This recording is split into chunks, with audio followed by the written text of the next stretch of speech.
Добрый день, дорогие друзья, с вами Грицай Максим, и сегодня у нас 512-я лекция в курсе лекций по духовным, целительским и иным духовным практикам. Называется она так: «Кашель убрать быстро и эффективно». Итак, на улице похолодало, наступила осень, температура заметно упала, и, в общем, вместе с осенью начались простуды. Неприятно, и поэтому я предлагаю, как быстро и эффективно убрать кашель, потому что кашель является одним из основных симптомов простуды. И, в общем, он как раз и говорит о том, что все, простуда фактически уже началась, негативная энергия захватывает легкие, и вы фактически в одном шаге от постельного режима. Не хочется, поэтому делаем следующее. Для начала проверяем глубокой медитации, нет ли каких-то, скажем так, точек вхождения этой простуды в наш организм, потому как эти вещи надо закрывать. Итак, в глубокой медитации погружаемся в глубокую медитацию, для чего уединяемся, садимся, расслабляемся, дышим из нижней части живота, полузакрываем глаза, мысленно пропеваем звук Ом и визуализируем любой водоем перед собой. Река, море, озеро, все, что вам будет удобно, в тихий, спокойный, прекрасный, солнечный летний день. Когда картинка стабилизируется перед нашим внутренним взором, запрашиваем у Вселенной, Бога, космоса, Святого Духа, опять же, как вам будет удобно, причины кашля.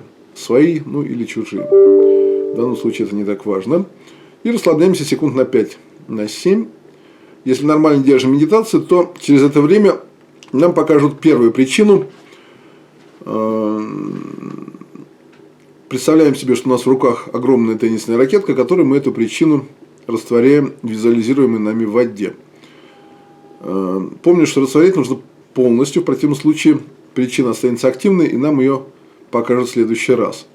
Если причина растворяется плохо, то ракеткой, словно топором, рубим эту причину на части и растворяем снова. Растворив очередную причину, запрашиваем следующие, и так до тех пор, пока нам не перестанут их показывать. В принципе,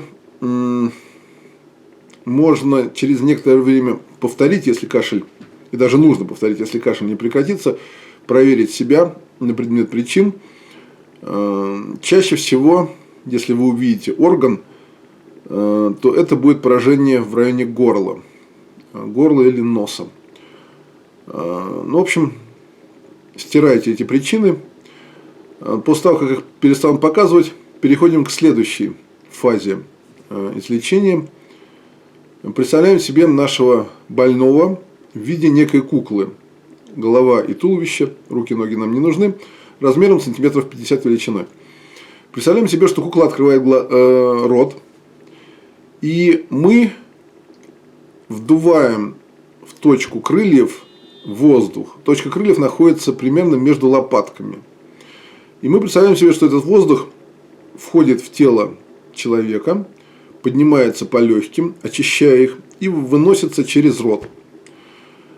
В принципе, представить себе это достаточно легко.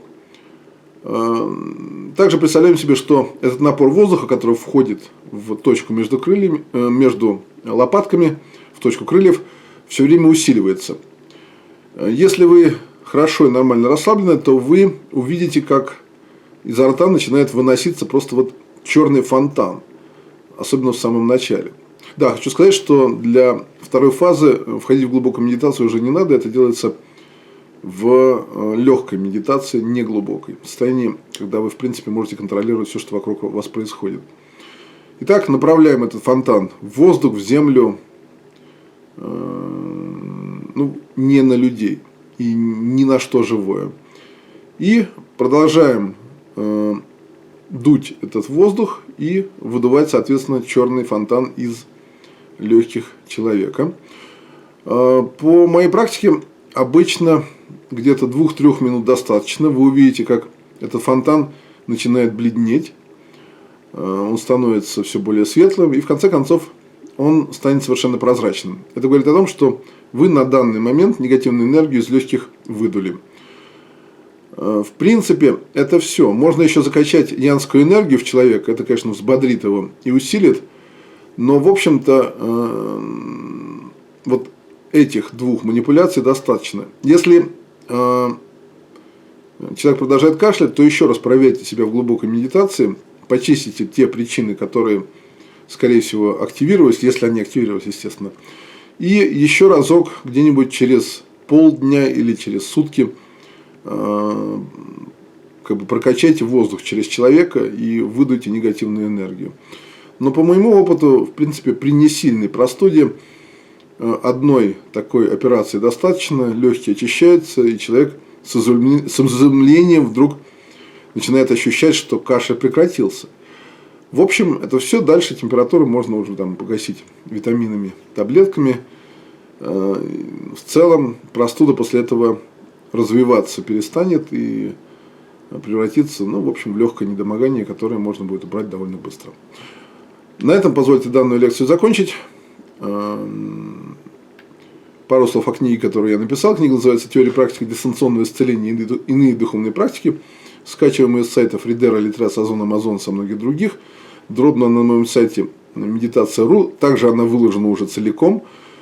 Читайте, исследуйте эти практики, закачивайте в себя и в других людей позитивную энергию и исцеляйте себя и других людей техниками, которые там описаны.